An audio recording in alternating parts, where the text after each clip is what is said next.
ದೇವನಹಳ್ಳಿ ಪಟ್ಟಣದ ದಿವಂಗತ ದೇವರಾಜ್ ಅರಸು ಭವನದಲ್ಲಿ National Human Rights Council in India ಸಂಸ್ಥೆಯ ನೂತನ ಪದಾಧಿಕಾರಿಗಳಿಗೆ ನೇಮಕಾತಿ ಪ್ರಮಾಣ ಪತ್ರ ವಿತರಣೆ ಹಾಗೂ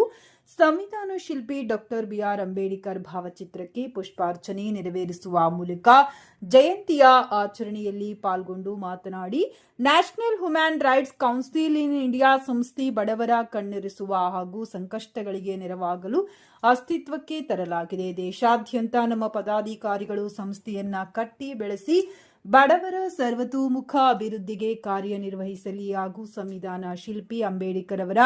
ಸಾಧನೆಯನ್ನ ಅಧ್ಯಯಿಸಿ ನಿಜ ಜೀವನದಲ್ಲಿ ಅಳವಡಿಸಿಕೊಳ್ಳಲು ಜಯಂತಿಯನ್ನ ನಮ್ಮೆಲ್ಲ ಮುಖಂಡರು ಹಾಗೂ ಕಾರ್ಯಕರ್ತರ ಸಮ್ಮುಖದಲ್ಲಿ ಆಚರಿಸಲಾಗಿದೆ ಎಂದರು. ಈ ಸಂದರ್ಭದಲ್ಲಿ ರಾಷ್ಟ್ರೀಯ ಸಂಸ್ಥಾಪಕ ಅಧ್ಯಕ್ಷ ಡಾಕ್ಟರ್ ರಾಮಚಂದ್ರಪ್ಪ ಅಬ್ರಾಹಂ, ರಾಷ್ಟ್ರೀಯ ಗೌರವಾಧ್ಯಕ್ಷ ಡಾಕ್ಟರ್ ಸಂಪತ್ತು, ರಾಷ್ಟ್ರೀಯ ಪದಾಧಿಕಾರಿ ಪ್ರೇಮ್ ಕುಮಾರ್, ನವೀನ್, ರಾಜ್ಯ ಗೌರವಾಧ್ಯಕ್ಷ ದೇವರಾಜು, ಉಪಾಧ್ಯಕ್ಷ ಮಂಜುನಾಥ್, ಬೆಂಗಳೂರು ನಗರದಿಂದ ಈಶ್ವರ್ ಸ್ವರೂಪಿ, ಅಮರೇಶ್, ಆನಂದ್, ಲೋಕೇಶ್,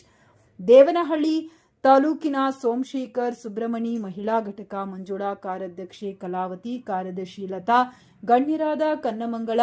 ಗ್ರಾಮ ಪಂಚಾಯತ್ ಸೋಮಶೇಖರ್, ಸಹದೇಶ್, ಜಿ ವೆಂಕಟೇಶ್, ರಾಮಾಂಜಿನಪ್ಪ, ನಜೀರ್ ಅಹಮದ್, ರವಿಕೃಷ್ಣ, ಮಾರಕ್ಕ ಇನ್ನು ಮುಂತಾದವರು ಉಪಸ್ಥಿತರಿದ್ದರು.